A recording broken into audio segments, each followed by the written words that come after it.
Hi everyone, my name is Nicholas Van Sickle and I'm a software development engineer for Amazon Web Services. I'm also a maintainer for the O3DE Engine Content Special Interest Group, which owns content creation tools for O3DE, including the editor. In this talk, we're going to give a high-level overview of what the editor is, see a quick demo of a simple authoring workflow within the editor, and then dive in and take a look at the technical building blocks used to build and extend the editor.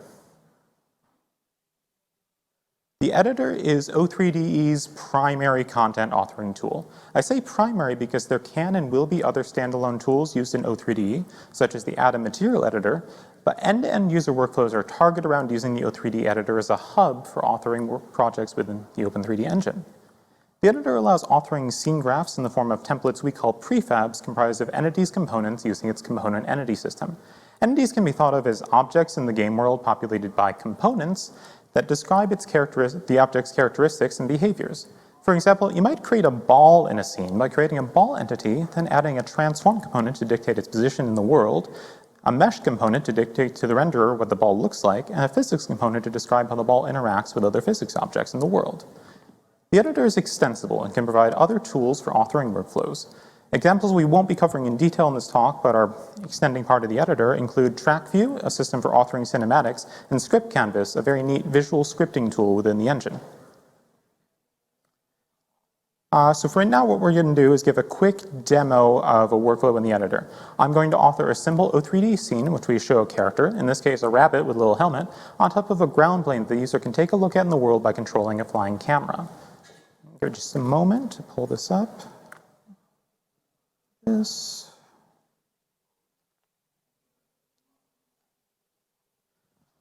we're going to go ahead and start by creating a level, which is actually just one of our prefab templates. This is the same as any other reusable prefab in the engine. And levels come with a default environment that we're going to go ahead and get rid of as we're going to build something from scratch here. We're going to create an entity, in this case our ground plane that we're going to put our character on top of. So we're going to create it, we're going to give it a name to give us an authoring indicator of what this is, in this case the ground plane, and we're going to put it at an arbitrary point within the world.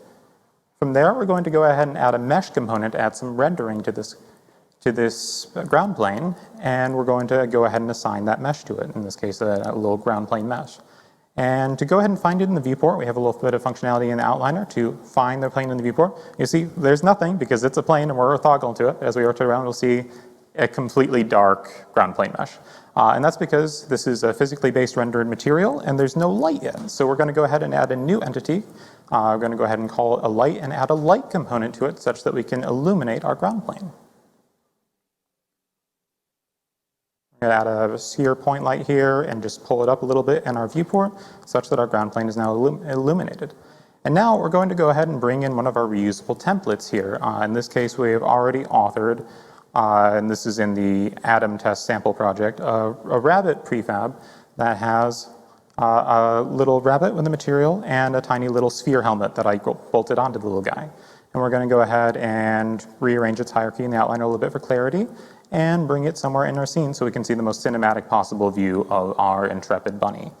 And we're going to use our viewport manipulator tools to go ahead and position this guy. You can see we can move it around in the viewport. Much as we could manipulate the text in that transform component on the right, we can also do this directly in the viewport. And so now we've got a cinematic angle for the bunny, but something's not still quite right, and we think the helmet should pop a little bit more. So we're going to go ahead and add a material component to its helmet to override its material and give it a bright red, really dramatic helmet. There we go. I think this is perfect. So what we're going to go ahead and do now is add a camera entity. This is a little shortcut for creating an entity with a camera component based on our current view in the viewport. And we're going to add a fly camera input to it. And what this has given us is a game runtime capable scene in which we can actually fly a camera around the viewport. And we've just gone ahead and previewed that in what we call game mode to see how this would look in the real game. And although we vivisected the bunny a little bit as we flew into it, you'll see that we have a functional flying viewport camera in just a few minutes.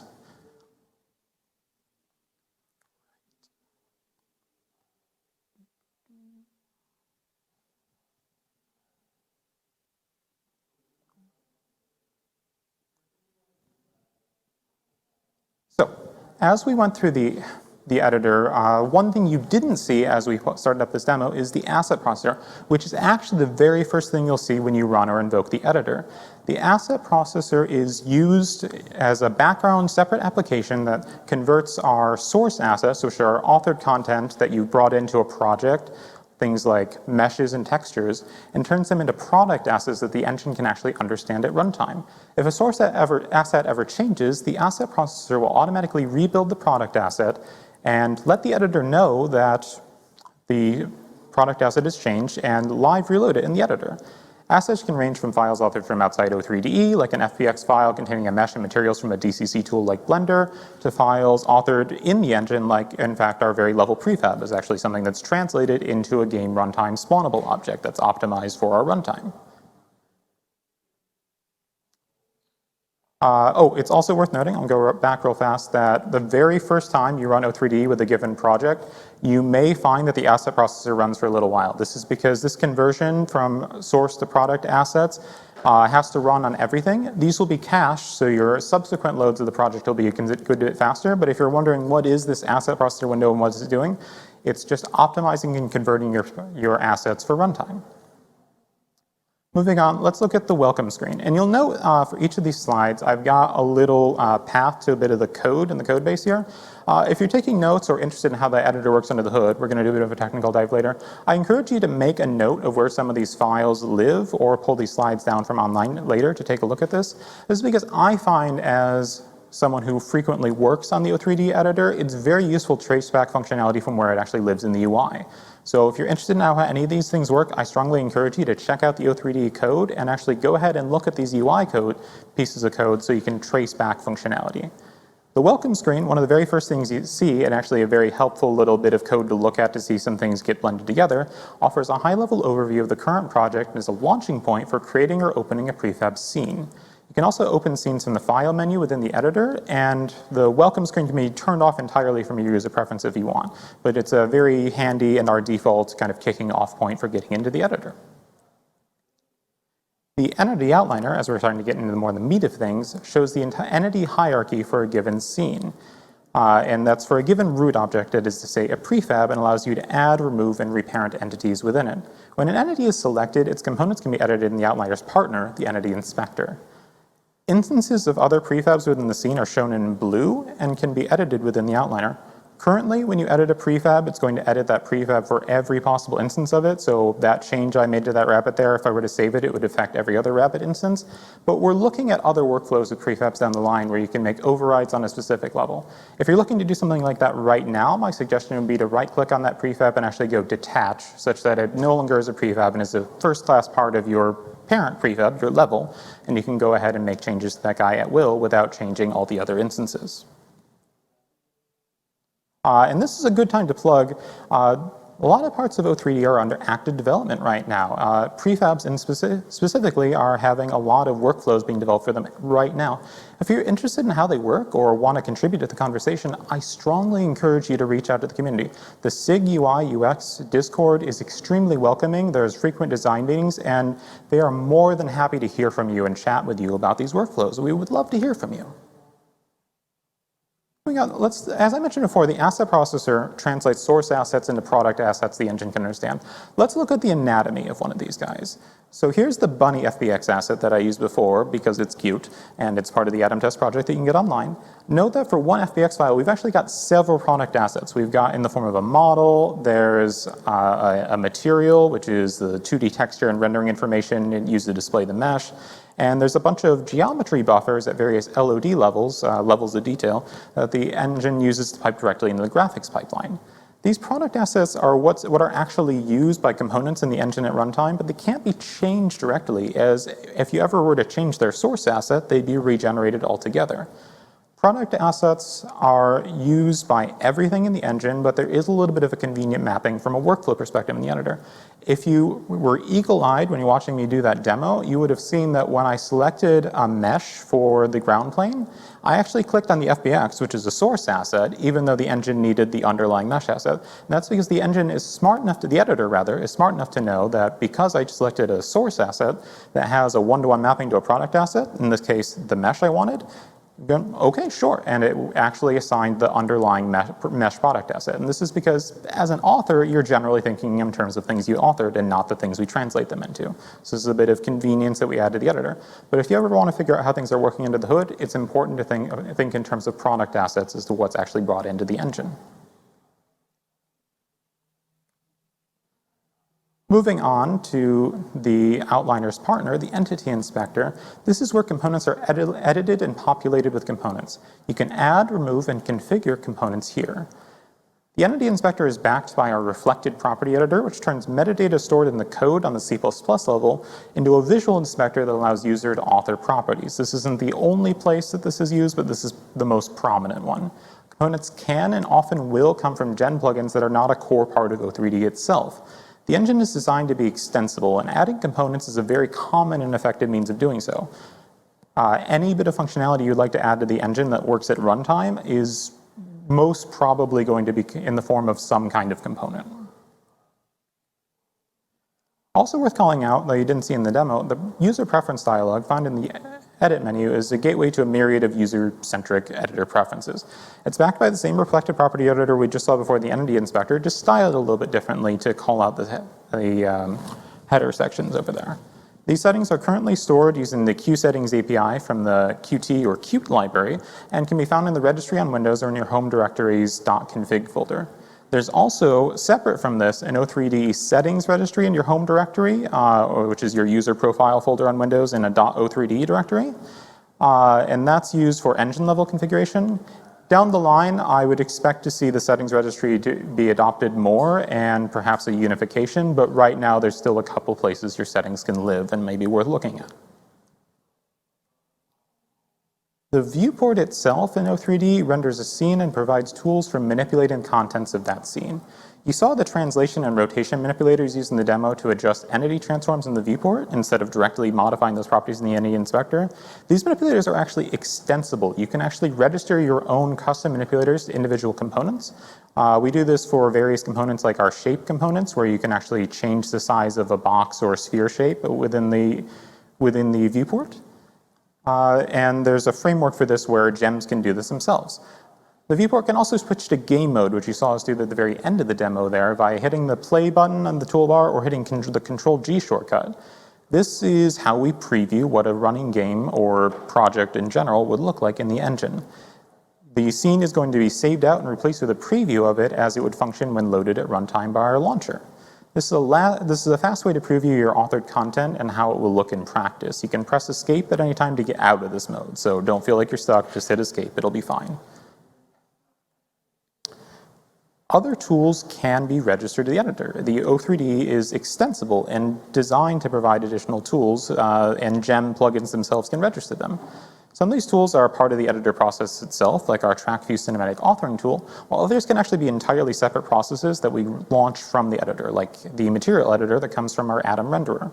If you're interested in extending the editor with additional functionality in this way, the bad news is I'm not going to be covering that in this talk. The good news is my colleague Chris Galvin is actually giving a talk right after this in the workshop extending the editor session at 11:15 Pacific. For any of you in person, it's actually right here in this room. It's a great session. I've run through his content with him. I strongly encourage you to check it out if you're at all interested in building on top of the editor. Now that we've given a high-level overview of the editor, let's actually dive into some technical detail on how the editor is implemented. This is to help give you a jumping-off point if you're interested in finding out how the editor works or ever extending it yourself. The editor is written in cross-platform modern C++ code. Currently, we're targeting C++ 17 generally with a look forward as the language evolves and as our platforms and compiler tool chains support these changes. We're built using the CMake build system. There's a session earlier by Esteban that covered building the engine and editor that I strongly suggest you check out if you're at all curious as to how the engine is built or how that works. Just talking about the editor, we support the Windows platform with work-in-progress support for Mac and Linux. This is a great moment for me to say that if you're passionate about either of these platforms, we would be thrilled to have you in the community. If you want to test things, if you want to jump in and make sure that your favorite platform works in a certain way, I cannot emphasize enough how thrilled we would be to have you. This is a community effort, and we want to build and make the engine great on as many platforms as we can. If you're interested at all, reach out on the O3DE Discord, reach out on SIG content, reach out on AZCore, anything you're interested in building there, we'd be so happy to make this a reality. Moving on to the user interface layer itself, we're built using the Qt or Qt framework. Going forward, I'm going to say Qt because I've been doing so for more than a decade, but both pronunciations are completely valid and fine. We're built using the Qt Widgets library, though there is also some debug UI code scattered between the editor and runtime engine using the Dear IM GUI library for immediate mode rendering. But the vast majority of our UI is written using Qt Widgets in the editor. That said, if you're interested in doing some runtime diagnostics, I strongly suggest you go ahead and hit the home key, the shortcut for this Dear IM GUI stuff in the editor or runtime engine, and check it out, as there's a lot of helpful tools in there. Our code base is comprised of several core libraries which represent the backbone of the engine alongside any number of gem plugins. In and of themselves, these gems are just dynamically linked libraries with a bit of extra plumbing around them to allow them to be registered to given projects and make them modular. Gems, as we talked about a bit earlier, are just our general extension for a general mechanism for extending O3D. While the mindset isn't quite everything is a gem, you're thinking in the right direction if you're thinking that way. We are designed to be a modular engine. So looking at how this all fits together, we see we have libraries and gems that get built together into the O3DE editor. As I mentioned before, there are several core libraries that comprise O3DE. These, combined with any number of gems configurable by your project, get brought in to build. We're going to run through a stack of some of the most fundamental libraries in the editor. This is not exhaustive, but this is a helpful stack of some of the most integral bits. This includes the AZCore library that comprises the foundation of all of O3DE C++ code, the AZ framework library that contains our domain-specific logic that's shared between the runtime and the editor, our AZQ Components UI library that helps dictate some of our look and feel, the AZ Tools framework library, which is a large library for sharing a lot of our cross-tool code that's shared amongst all of our tools, not just the editor itself, and the smaller EditorLib module that has the few bits of functionality that are specific to the editor itself. And then we'll go into just a tiny bit on how gems work from an editor standpoint, though we won't get into how you extend the editor with gems. So starting at the lowest level abstractions here with AZCore, this is a low-level module used to provide the fundamental building blocks shared by all O3DE code. Including a replacement for the C++ standard library with an eye towards optimal performance in real-time scenarios. For anyone curious about the implementation here, you can poke under the hood and see where we've replaced the standard library and where we actually just have aliases for it. These are cases where currently the STL implementations are totally fine, but we reserve the right if we ever find there's a performance regression or we add a new platform where the support isn't as good, to go ahead and plug in an alternative. And it's very important that we use these aliases across our code base so that O3D can become robust and maintainable as we move forward. There's also optimized math classes with extensive benchmarks for a lot of fundamental math operations that comprise a lot of the engine. These are things like vectorized matrix classes and trig and geometry operations. And then getting the heart of things a little bit, it's a very misleadingly small segment of this slide. The serialization and reflection system there is O3D's functionality for allowing code to introspect itself. Reflection being a term for code that can take a look at itself at runtime. We provide 3 reflection classes that expose runtime behavior in O3DE. The serialized context gives information on the layout of a class instance and how to save and load instances of that class. The edit context provides metadata to help tell the editor how an instance of this class might be edited. This is things like, hey, there should be a slider here. These are the minimum and maximum values for it. Hey, I would like a callback to be triggered if the editor ever changes this member. We can actually completely control the behavior of our reflected property editor through the metadata exposed through this edit context class. And finally, there is a behavior context that exposes class methods for scripting languages. Behavior context integrates with our Lua and Script Canvas visual scripting languages at runtime and also allows, we have editor-only Python bindings that can also talk to behavior context to allow tool-side scripting. The last bit of AZCore functionality that we're going to be covering here, and I'll hasten to point out that none of this is a comprehensive overview of the library. These are just highlights that are worth looking at. There are a lot of bits of functionality packed all throughout the engine. But the last bit we're going to take a look at is our event and cross-module interface systems. These are how our bits of code talk to each other even across module boundaries. eBuses are by far the most prevalent within O3DE of these systems. It allows a myriad of different ways of message passing. It actually allows one-to-one, one-to-many, and many-to-many messaging based on interfaces that are, as I said before, these can actually be exposed across module boundaries and they're registered. Common patterns to look out here for with these buses are request busage, which allow to making requests to some interfaces and getting a value back.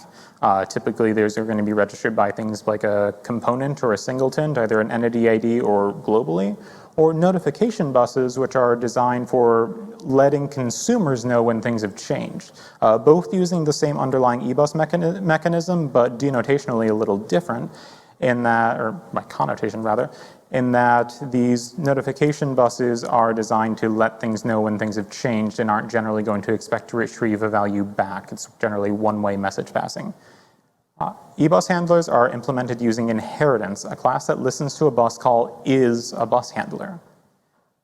There's also interface, which is a bit of newer code, and it's a lighter weight alternative to request buses without IDs, meaning singleton classes, in which a singleton interface can be retrieved with less overhead than a bus call, as you just get a raw pointer back immediately. A lot of newer code tends to either use this in place of or alongside request buses, so you will see AZ interface all over the place. And it's actually backed by another bit of AZCore called AZ environment, in which we actually have a common place in memory to store these interfaces. It's also worth pointing out in an upper level in a library called AZ Framework, you're going to see a class called Scene that allows singletons like AZ interface, but stored in a hierarchy of sorts. We're not going to get into that in detail here, but if you're interested in providing metadata to our scene graph, it might be something that's worth taking a look at. But finally, we're going to go to events, which are lighter weight event handlers that are similar in design to C#'s delegate and event system, if anyone here is familiar with that. They are a single event store that stores an arbitrary amount of callbacks in the form of event handlers to be called when the event is triggered. Events are their own objects and stored by composition, meaning if you want an event, the object that has those events is going to store n events for each event it wants to provide callbacks for. Going up a level abstraction, now we're starting to get into some of the O3DE libraries that have domain logic. AZ Framework is where we start building the core that makes the O3DE an engine rather than a library. And it represents the logic that's shared between both our runtime and editor code. Highlights include logic around the O3DE's asset system, in which product assets are loaded, mechanisms for logging and platform abstracted file input and output,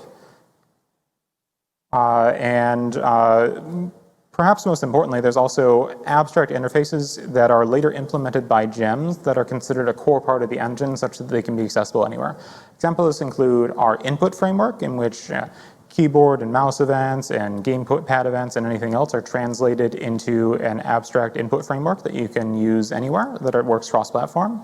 Our physics system actually has an API that currently lives within AZ Framework, meaning you can work with the physics system without having a concept of what the actual underlying gem implementation does using PhysX or anything else. And there's also a Viewport API for manipulating how the scene is rendered in O3DE. Now we're starting to get into some editor-specific code. This is the AZQ Components library that provides reusable Qt widgets and extensions. It provides everything needed to build an application with O3DE's look and feel. In general, it shoots for having minimal business logic in favor of just providing a library of reusable components. These are things like buttons and sliders that can be used in various contexts without being specifically tied to something. This isn't like a skeletal weight slider. This is just a slider that you can put somewhere in your UI or other reusable components like that. The Qt style for the editor with its custom rendering code and style sheets, so it's actually a mix of both for those of you familiar with Qt widgets. It has a custom Qt style and a Qt style sheet that it blends together to provide all the functionality we need to provide the O3DE look and feel. This style is provided here, and it can be used to provide O3D's look and feel to other Qt applications that link against it. There's also a docking system that extends what ships by default with Qt with some of the functionality that we've needed for editor workflows. It's aptly named Fancy Docking, and a library of custom widgets, such as the collapsible card component pictured above, that can be used to build UIs that mirror O3D's user experience. For examples of how to use this stuff, O3D ships with an extremely helpful project called O3DE Qt Control Gallery. This application has a visual preview of all of these widgets alongside real code usage examples for each component. It's absolutely worth building and running if you're at all interested in building or extending the editor. And it's also super helpful if you're ever interested in iterating on any of these things, because it's a much smaller and more self-contained project, so you can go ahead and rebuild it and preview your UI changes without rebuilding the entirety of, say, the O3DE editor. I personally use this thing a lot. Now we're getting into our big shared tools framework friend. AZ Tools Framework is where all the business logic for O3D widgets that are shared between like all of O3D tools live. Includes several of the editor components you've seen demoed here, including the asset browser, entity outliner, and reflected property editor, along with APIs for extending the editor viewport. Tool-only components are also provided, such as there's an editor-only component for displaying those icons you see in the viewport. Those aren't used at game runtime, but they're used to denote what kind of entity you're working with. We actually have a lot of editor-specific components that we use to build on top of the engine for the editor solely. Right now, AZ Tool Framework is a bit of a catch-all place for anything that is kind of shared amongst tools but doesn't have a better home. And we may look at splitting this up in the future, and if you find that, like, hey, it takes me a long time to iterate on AZ Tools Framework because it's huge, certainly would welcome contributions looking in that direction, or at least, and certainly also happy to talk about it in the Discord. There's also, it's not covered here, but it's worth pointing out, there is a corresponding AZ Games framework that has code that's only used by the game runtime and not the editor. This isn't super common because generally the editor is a superset of what the game runtime, or I shouldn't say game because O3D is also for simulations and other projects, but what the O3D runtime provides. But there are a few very specific things that the editor doesn't need. So AZ Game Framework, for example, provides an event loop that the editor already has its own version of, but there are a few bits and bobs that are there to help bootstrap the runtime process in that library as well. It's much tinier than AZ Tools Framework. And finally, we have EditorLib itself. This is functionality that's specific to the O3D editor, but isn't shareable with other tools in the O3D ecosystem, meaning if you're building something that's not the editor, this functionality isn't in there.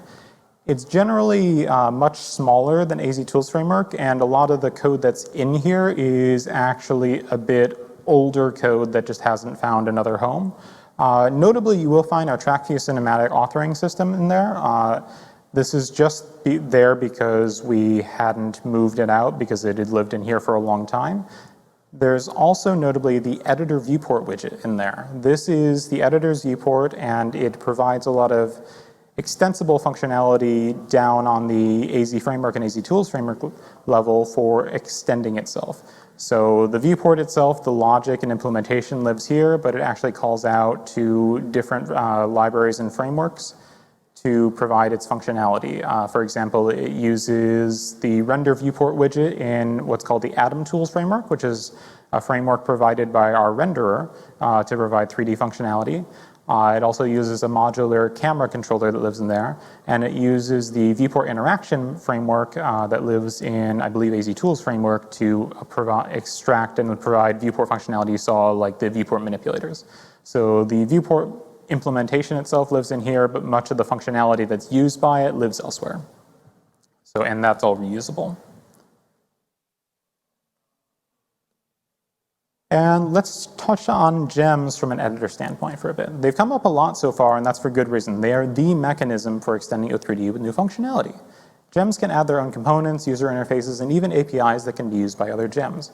Gems are intended to be the default path for adding functionality to the engine. If you're finding a lot of friction when you're adding a feature you'd like using a gem, I'd encourage you to reach out to the community. SIG content if you're looking to extend the editor, or something like AZCore if you're trying to extend something lower level. But it's worth talking over your use case because the intention is for gems to be able to extend the engine without having to heavily modify the internals. So if possible, we'd love to run through your workflow and either see, hey, maybe there's a clean path for doing this, or maybe there's a bit of work that needs to be done on the O3DE side so that we can become more extensible. Some examples of gems that ship with the engine include the Atom renderer. Even though it's used for all rendering within O3DE, the Atom renderer is a separate library entirely brought in as a gem. It includes a material editor that I've mentioned a few times before, and the Atom Tools Framework helper library that actually is used to build parts of the editor. So even though it's a gem, it can actually be brought into core parts of the engine. The camera gem provides the camera component we saw earlier that we attached a fly controller to, in which the view transform for an entity can be used as a lens, as a camera in a runtime view. The camera component is also built on top of Atom, even though it's a standalone gem. Graph Canvas is a visual graph editor that powers our Script Canvas visual scripting system, but it's generic and can provide authoring tools for other graph systems, such as our Landscape Canvas tool that's used to author vegetation systems. So if you're looking at authoring something that has some sort of like directed acyclic graph-based workflow, it's absolutely worth looking at Graph Canvas as it can be used to provide a UI for exactly that, and it's not tied to any specific domain. Shine, its name dates back to O3D's Lumberyard origins, is a runtime UI system. It comes with its own UI editor tool it uses to extend the editor, and it can be used to provide menus and heads-up displays in the runtime. And even multiplayer is a gem that contains all of the O3D functionality centered around replicating O3D entities over a network and providing general multiplayer functionality. So all the client-server architecture of it, and even code gen for that actually lives in this multiplayer gem. So when you're looking to add functionality to O3D, I just encourage you to think gem first. And if there's a problem with that, then that may be an architectural issue we want to address. The goal is for O3D to be a community and extensible engine. So here we've got a somewhat intimidating little flowchart that I'm going to walk through. Before I run through, I want to plug the community again. We have special interest groups that meet regularly in an active Discord where we chat about the project. So if you're looking to extend O3DE, it's not on here, but a great first part of the conversation is to actually just jump on the Discord and ask us, like, hey, I'm looking to do this. What's a great approach? But if you're interested in some of the thought process behind deciding where something lives in O3DE, we can run through some of the various decision points here. So first question to ask yourself is this a core part of O3D? Meaning this is a foundational part of making O3D a modular component entity engine. It's totally valid for the answer to be no, and that's actually the preferred case because then you just put your functionality in a gem and you're good. It's a standalone thing that you can build on top of the project, and if you think your gem is so generally useful that all O3DE consumers might want to have it, then you can reach out to a special interest group and look at getting your gem added to the O3DE repository. But regardless, you can just bolt on your functionality without needing to actually dive in and change O3DE itself, which is, again, the happy path here. But for perfectly valid reasons, you may actually need to extend or change engine internals. So that's when we're going to ask some questions. First, the first question for editor-centric workflows is this needed for the game runtime? Meaning when you're actually running a simulation or other project in one of our launchers, does this code need to be there? If that is the case, then the next question to ask yourself is, well, is this extremely generic and low level? Is this something like a super fast STL-style container or a little helper library that's not necessarily domain-specific, but a really helpful little utility that could be used all over the place? In that case, you're going to want to put this in AZCore. AZCore has a very high contribution bar, and that's because AZCore is designed to be the foundation of everything within O3D. Not everything's going to fit in there, but if you have something that's low-level and foundational like that, absolutely look at putting it in AZCore. Otherwise, you're looking at putting it in AZ Framework, which is our more domain-specific logic. These are things that actually are part of the component entity system and things like that are part of the engine. You're going to go ahead and look at bringing this into AZ Framework. But if we don't need this at game runtime, then we're looking at just extending the editor, then we have a few more options. So first question to ask is this reusable in non-editor tools? Generally, the answer should be yes. We shouldn't be authoring a whole lot that's just specific to the editor. We're not looking at having the editor as a bespoke solution. O3DE is more of a framework and a library and something designed to be built on top of. But every once in a while, you might have something that's just hyper-specific to the O3DE editor itself. In that case, that can go ahead and live in EditorLib over here.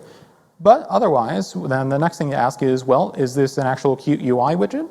And is it super generic, meaning it doesn't have domain logic, we're not building, an animation graph editor, we're building something like a new little button or some other reusable UI component. If both of those things are true, then go ahead and look at bringing this into AZQ Components, and this can be part of our user experience toolkit for authoring new UIs in O3DE. And I encourage you, if you're going down this path, or honestly any editor extension path, to reach out to the UI UX special interest group, as they're keenly interested in providing a living, breathable framework for being able to extend the engine in a design language for doing so.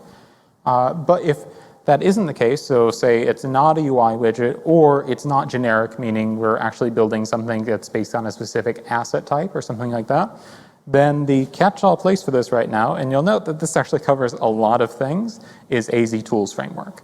And this is where a lot of this logic will live. As I said before, AZ Tools Framework is quite big, and down the line may be broken up some, but this is the current state of things and should help you give an intuition for not just for when you want to extend the editor, but also to figure out where things might live based on where libraries are.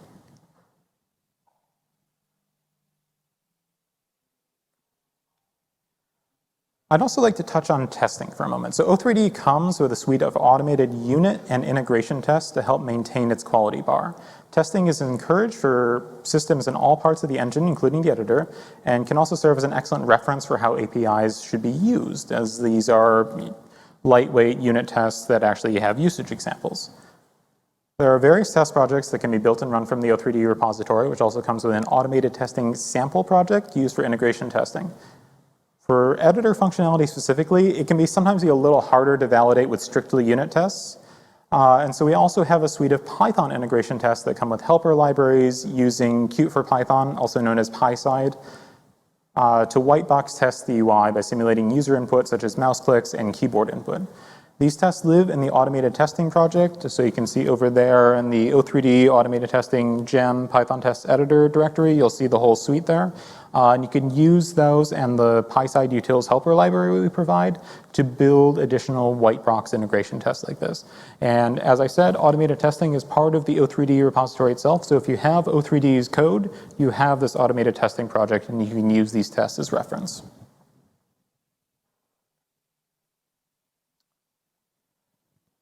And finally, because this is super helpful and something I see new users to the editor run into all the time, I have a little tip for anyone interested in building on Windows. As I mentioned earlier, when you start up the editor, the very first thing that occurs is the asset processor launches as a separate application and starts running in the background to process source assets into product assets. And it actually sticks around after the editor closes to keep monitoring things and make sure your assets are evergreen. This is great for an authoring workflow, but very problematic on Windows for a developer workflow where you're trying to constantly rebuild the editor. This is because the asset processor is going to go ahead and lock all of the gems it uses to build these things, and you're going to see intermittent Visual Studio compiler errors as it goes, hey, I'm trying to lock this DLL, but something has it open. Because this is so common, we actually have a console variable here, which is one of the O3DE configuration mechanisms. And that's AP tether lifetime.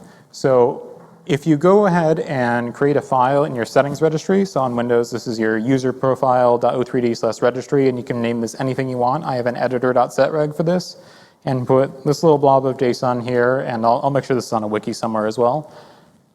Just set this variable once, and what it's going to do is make sure the asset processor closes with the editor. This is a Windows-only thing. It actually uses the Windows Job API to set this up, but it is considerably more convenient for development workflows because you can then close the editor by just stop debugging, build again, and successfully get a build through.